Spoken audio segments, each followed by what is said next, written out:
Welcome, witches and wanderers, to the Morbid Witch Podcast. I am your guide through the shadows, where history and the haunted intertwine. Each week, we unearth the strange, the tragic, and the macabre, giving voice to those stories that never rest easy in the light.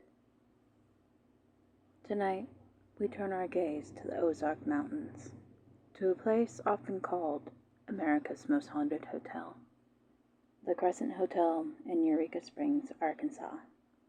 A grand structure that was once a jewel of luxury, then twisted by exploitation, and today stands as a monument to restless spirits. From its gilded beginnings to the sinister reign of Norman G. Baker, and finally the countless ghost stories whispered in its halls. This is more than a building. It is a mausoleum of memory. So light a candle, settle in close, and join me as we descend into the chilling tale of the Crescent Hotel.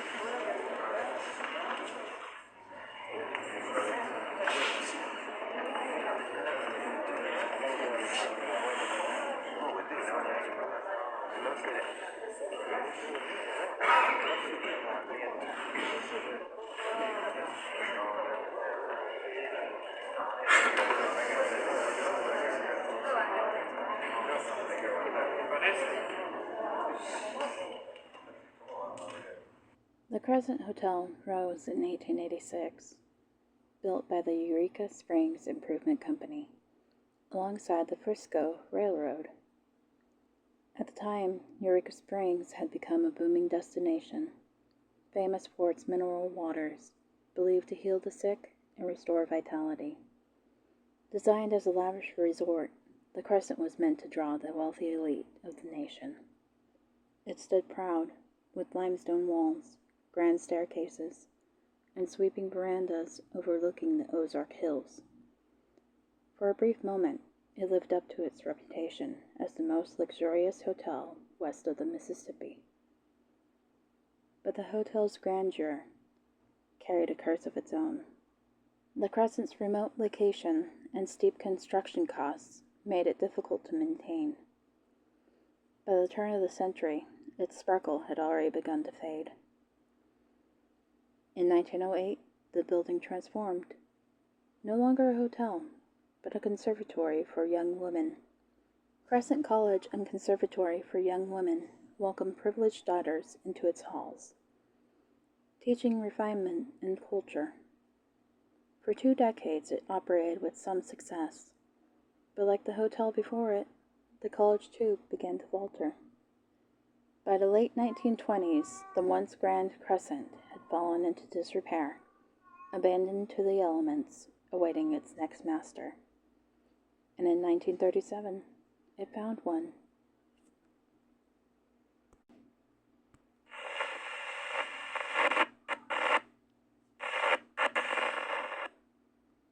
Enter Norman G. Baker, an eccentric man in a white linen suit. Baker styled himself as an inventor, entrepreneur, and savior of the sick. In reality, he was a charlatan. Baker purchased the Crescent Hotel and transformed it into what he called the Baker Hospital. He promised miracle cures for cancer. Patients flocked to Eureka Springs, desperate for hope. But his cure was no cure at all. Alcohol, corn silk, watermelon seeds, injections of false medicine, when the real disease raged on inside them. Baker's hospital was not a sanctuary. It was a trap. The hotel became filled not with laughter or learning, but with suffering. Patients spent their final days here, far from home, clinging to Baker's lies. Some say their cries still echo in the stone walls. In 1940, the law caught up with him. Baker was convicted of mail fraud, not murder, not malpractice, but the fraud he committed in luring patients through the post. He served 4 years in Leavenworth Prison. The hospital closed. Baker vanished from Eureka Springs, but the damage was done. The Crescent was forever stained with the grief of those who had died.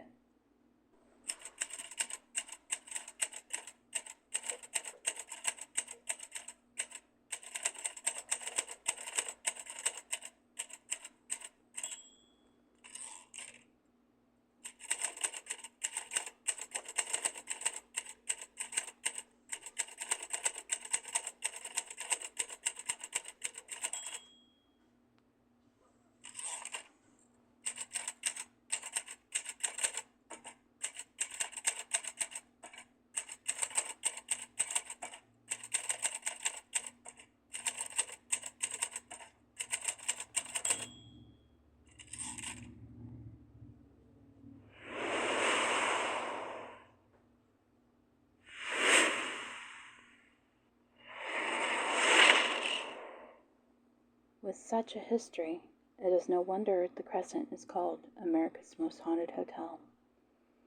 The spirits here are not shy. Guests and staff have recorded them for decades. There is Michael, the Irish stonemason who fell to his death during construction. His ghost is most active in room 218, where doors slam, lights flicker, and objects move on their own accord. There's Theodora, a patient from Baker's hospital. She is seen fumbling for her room key outside room 419, forever trapped in her final days. There's the ghostly nurse, pushing a gurney down the halls in the dead of night. A silent reminder of Baker's victims. And even Baker himself has been spotted, still dressed in his signature white suit, haunting the lobby and basement, as if his ego cannot let him rest.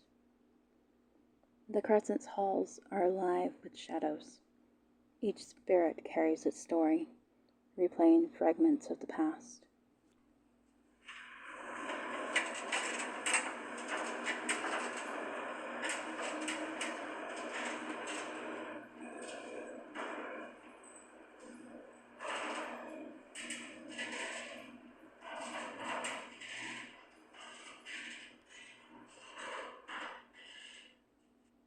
Today, the Crescent Hotel is a thriving business once again.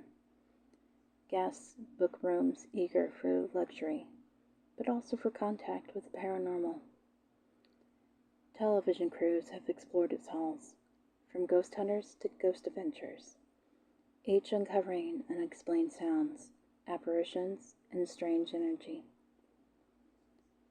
The basement morgue remains the most haunted location. Once used to store the bodies of Baker's patients, it still holds the autopsy tables and jars of human remains. Visitors report overwhelming dread, cold spots, and disembodied voices. Upstairs, guests wake in the night to see figures at the foot of their beds. Others feel unseen hands tugging at the sheets. Photographs reveal orbs, shadows, and full apparitions. Why does the Crescent hold so much power? Perhaps because it layers tragedy upon tragedy. A luxury hotel built on hope, a college built on dreams, a hospital built on lies, and behind it all, countless lives lost. The Crescent Hotel is more than haunted. It is scarred, a living monument to sorrow, greed, and the restless dead.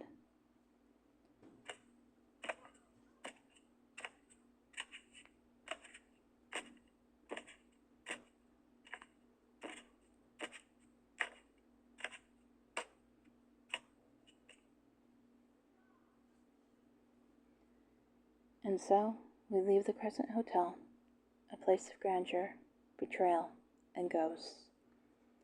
Its walls are heavy with memory, and its shadows are never still.